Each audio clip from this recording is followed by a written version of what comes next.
Silence terrified Edgar Allan Poe.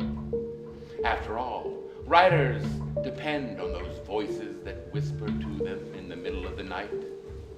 Once upon a midnight dreary, deep into the darkness peering, bird upon the sculpted bust above his chamber door with such a name as Nevermore!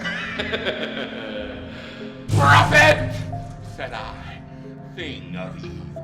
Prophet still, if bird or devil. Take thy beak from out my heart, and thy form from off my door. This is our second poetry on film project. The first poetry on film project was Poe's The Raven. With The Raven, we basically took The Raven and did sort of an existential version of it, where the space was poeticized, where Poe, only his persona, the persona that he creates in the poem, is embodied and given life. And so it really is a psychological journey and a psychological exploration of Poe's wrestling with death, the death of his wife, or the upcoming death of his wife from tuberculosis. Eureka, however, is the second part of that project, of this poetry on film project. It's so much fun to work with Eureka now, precisely because we can see him peering into our views of the universe, as if he was looking through a psychic telescope of some sort and peering into 200 years ahead of his time.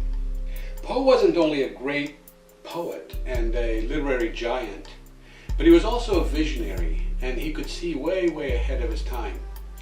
In this film, we marry Poe's words to the glorious images of the universe that we're getting from Hubble and other telescopes. When we all look at these pictures that come from the Hubble, and to really give that meaning other than just being far out pictures of scientific importance, there's a human connection there. We know that our human mind, we're here on this world for a limited time, and we're trying to make this connection. We want to celebrate that freedom that we have for the mind to move beyond the universe that we know. And this is what Poe did. He moved beyond the universe that he knew, and yet created no contradiction with science. It's Poe's personal exploration of sort of the origins, the foundations, and ultimately the logos of the universe. And so it has that personal quality to it, as he is searching for some kind of unity or reason to live, right? A reason to be, right? And in it, Eureka, he discovers it, and he finds it, and he wants to proclaim it to the world. It's clear now that what Poe was working on was the Herculean task of bringing the language of science and spirituality into alignment again. He was trying to bridge the gulf that appeared as science and technology flexed their newfound muscles and religion and art languished in dismay. Now, with The Raven, we really did that on a bare budget, with a bare budget. We pulled together whatever resources we had. We found equipment, we borrowed equipment, we bought some equipment, we stole some equipment.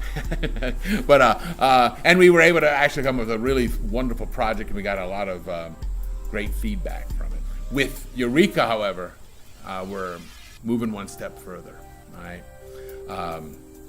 With The Raven, we poeticized the space. We did it with a single actor, and it was done as cheaply as we could do it, because all of us are poor. All right. With Eureka, we're bringing in many more effects, because the poem itself is really dealing with this imaginative sort of flight, Poe's imaginative flight through the universe, through its from its origin to its end, right? And we really felt like we needed to sort of bring that wonder to the cinematographic process. And so we need more resources, not only to buy some additional equipment, but also to give us the time and support for the artists involved in on it. So we really hope that you will support this project and the goals of this project.